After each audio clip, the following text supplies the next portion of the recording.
죽음을 다루는 글을 읽는 일은 언제나 조심스럽습니다. 하물며 그것이 어린아이의 죽음이라면 더욱 그렇겠지요. 우리는 이런 주제를 본능적으로 또는 막연한 두려움 속에서 밀어내곤 합니다. 엘리자베스 큐블러-로스의 아주 가까이 죽음을 마주했을 때는 바로 그 외면의 자리로 독자를 데려옵니다. 두려움을 자극하기 위해서가 아니라 차분히 그러나 피할 수 없게 죽음이 삶의 한가운데 실제로 놓여 있음을 받아들이게 하기 위해서입니다.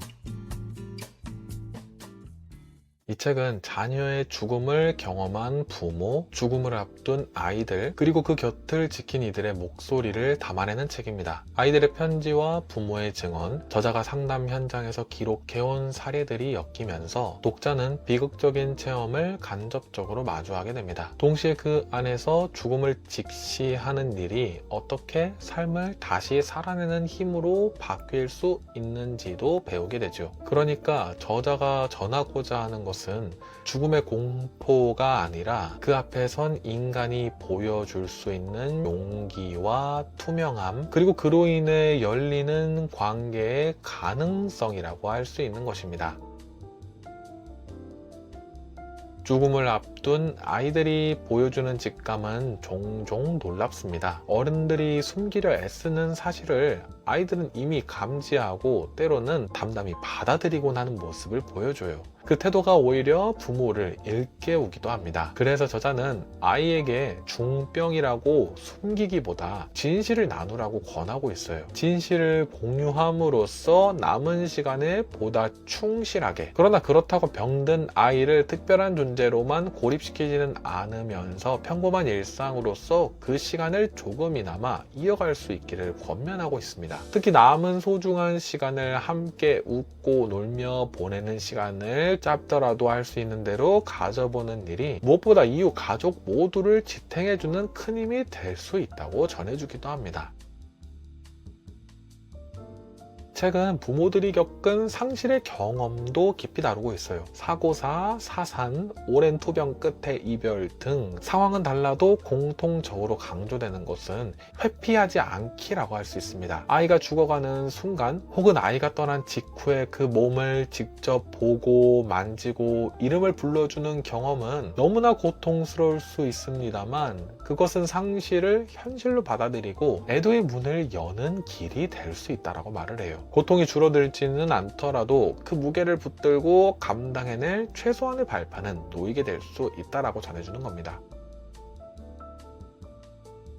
한편 로스가 전하는 사례들에는 영적 체험, 그런 경험이나 비과학적으로 보이는 치유 방식도 그 사례 속에 등장하고 있어요. 명상, 상상, 최면요법 혹은 떠난 아이에게 말을 거는 행위 같은 것들입니다. 독자는 여기에 고개를 끄덕일 수도 있고 의문을 품을 수도 있을 것입니다. 그런데 제가 보기에 여기에서 중요하게 볼 수 있는 건 그것들이 과학적으로 검증된 기법인지의 여부만은 아닌 것으로 보였습니다. 그것은 극한의 고통 속에서 사람들이 스스로 찾아낸 언어로서 더는 버틸 수 없는 상황 속에서 삶을 이어가려는 절박한 몸부림인 것으로 볼 수 있는 것이었으니까요. 저자는 의사로서 이런 차원들에 대해서 다루며 받아들이기도 한다는 이유로 많은 비판을 받았지만 그럼에도 죽음을 앞둔 이들의 경험담과 그 진심을 외면할 수는 없었다고 고백하는데요. 책을 읽으면서 저의 경우는 그것의 진위보다는 그 안에 담긴 절실한 마음에 먼저 닿게 되었던 듯합니다.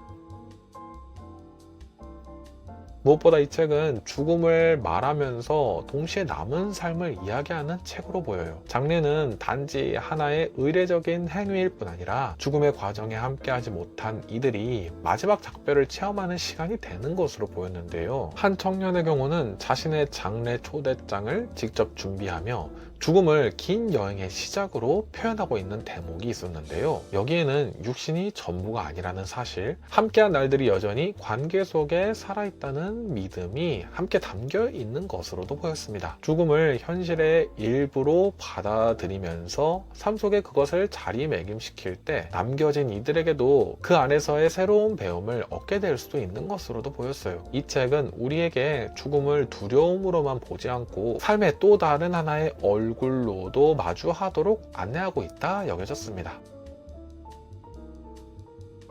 이 책을 덮으면서 제게 가장 강하게 남은 메시지는 이랬습니다. 죽음 앞에서 필요한 것은 어떤 기술이나 해답 같은 것이 아니라요, 마지막 순간에 곁에 있어줄 수 있는 단 한 사람, 그 존재가 고통의 무게를 버티게도 할 수 있겠다는 깨달음이었습니다. 그런 점에서 로스가 제게 이렇게 묻는 것으로 다가오기도 했어요.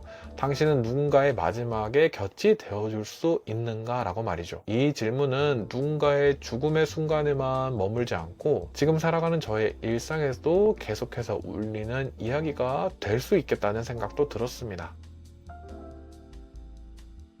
사실 저는 이 책을 읽으며 기독교 신학적인 관점에서 엄밀하게 분석하려는 경향은 일부러 자제하기도 했습니다. 그리스도인이자 목사로서 제 신앙 안에서 죽음은 긍정적으로도 받아들일 수 있는 삶의 한 차원이라기보다는 인간의 죄로 인해 시작된 나쁜 것으로서 그리스도를 통해서 종말론적으로 반드시 극복될 사건인데요. 한편 이 책은 엄밀한 의미에서의 기독교적 이해에 머물지 않는 종교성을 띠고 있으면서도 그렇게 영혼의 존재를 믿도록 이끌고 있었습니다. 이는 로스가 호스피스 운동의 선구자로 불리는 맥락으로서 기독교 전통에서 시작했지만 오늘날 특정 종교를 넘어서는 보편적인 돌봄의 취지와도 결을 같이 하는 것으로 보여진 것이었어요.